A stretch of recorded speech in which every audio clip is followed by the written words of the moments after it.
So fill rate is not just an operation metric, it's a negotiation weapon.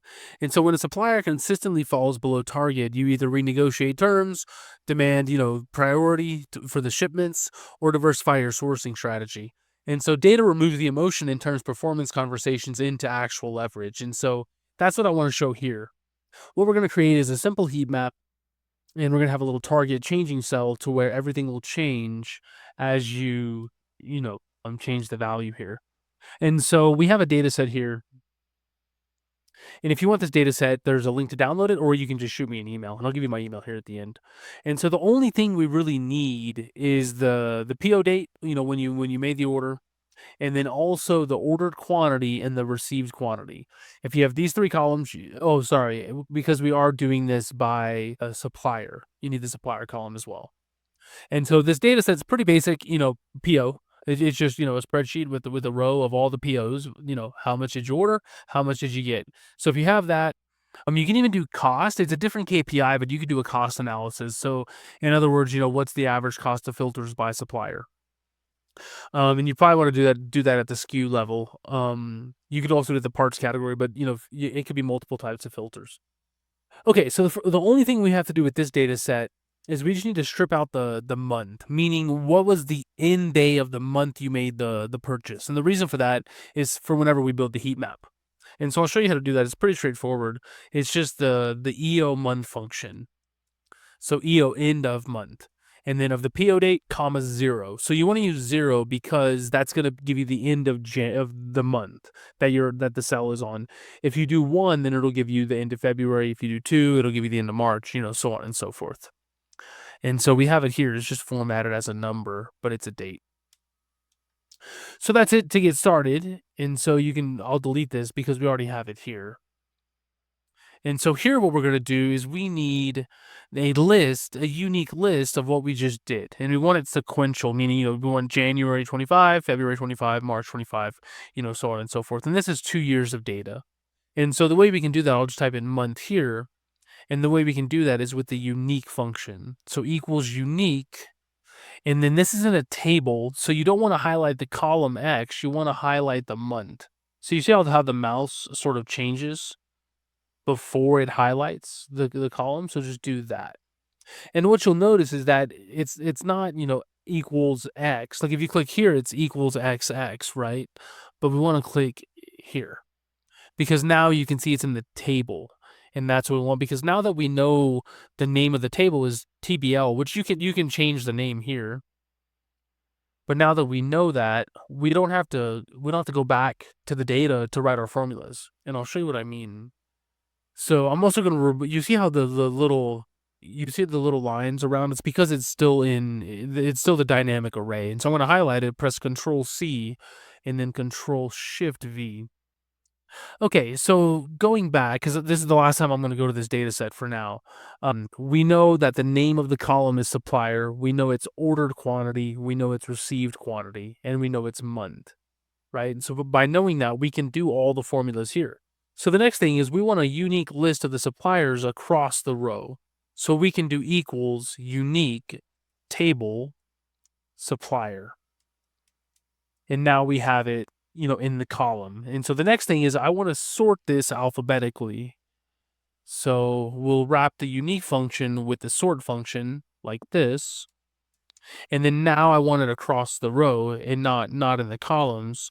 And so we can use the transpose function for that. And so we have that. So again, copy, Control Shift V for paste.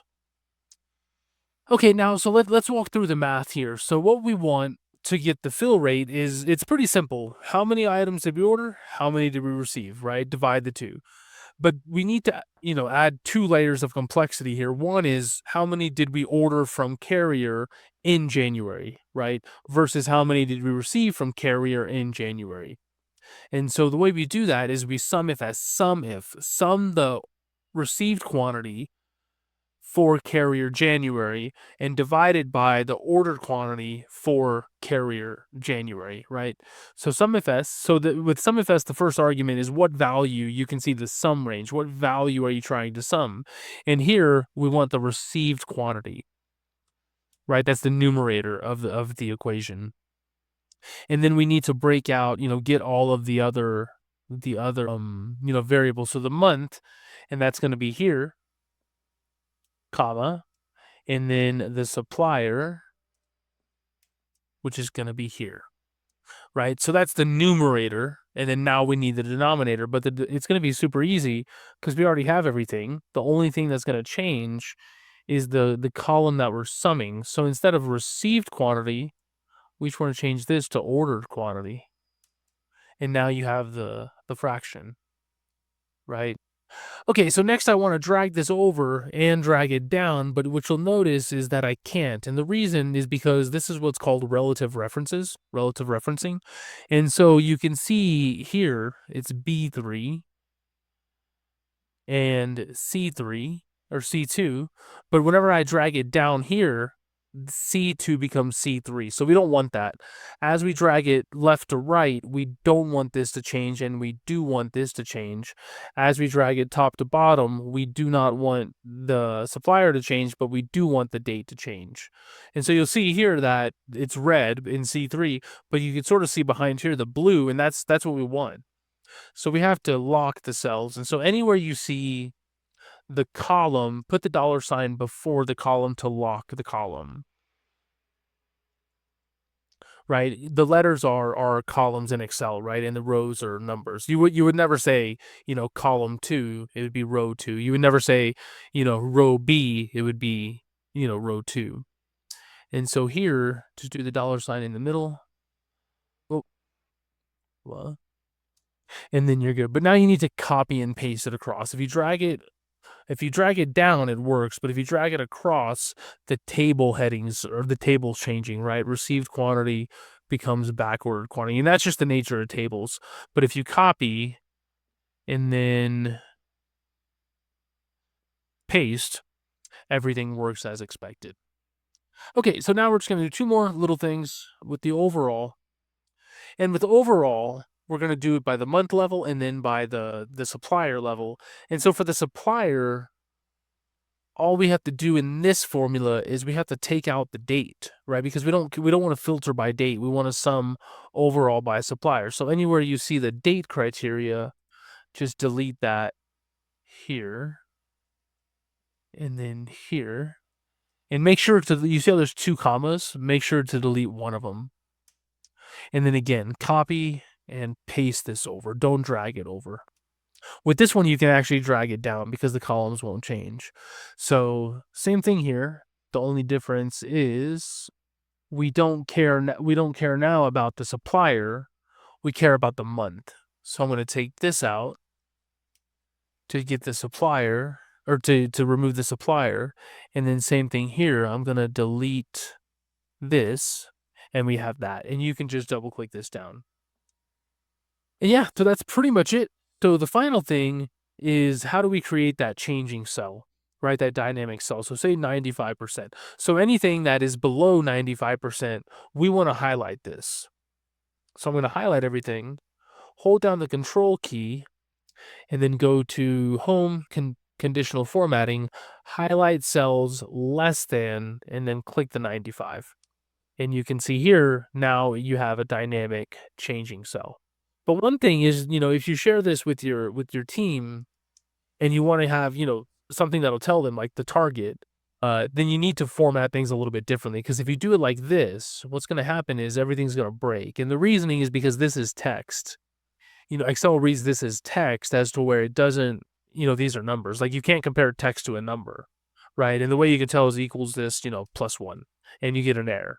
But if you have, 85%, then you can see it's updating. So what we're going to do is we're going to press Control-1, open up the Format Cell dialog box, go to Custom, and we already have the percent here. Make sure it's, the 0%, not 0.0%, unless that's what you want. If you want to have it to the 10th decimal, then you can do that as well. But quotations, target, semicolon, or colon, I don't know which one it is, the 2 dots, not the dot and the comma, and then the 0. And then now you can see the math still works. And everything is working sort of as expected. But anyways, that's all I got for this one. If you have any questions, shoot me an email. Questions@databoards I can't spell. Databoards.io. And again, if you want this file, there's a link to download it. And also, if you need some help structuring your data to look similar to this, because you can do this in any of the softwares you're using, right? You're going to need to be able to export it to Excel or CSV or something.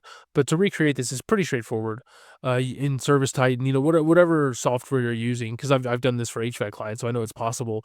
But at the same time, you can also have somebody manually enter in this data, right? It might only be, I don't know, 10 rows a day. It wouldn't take very much time. But anyways, if you do need some help with that, you can shoot me an email. We can hop on call. There's also a link to hop to my calendar. But if not, then I will see you in future videos.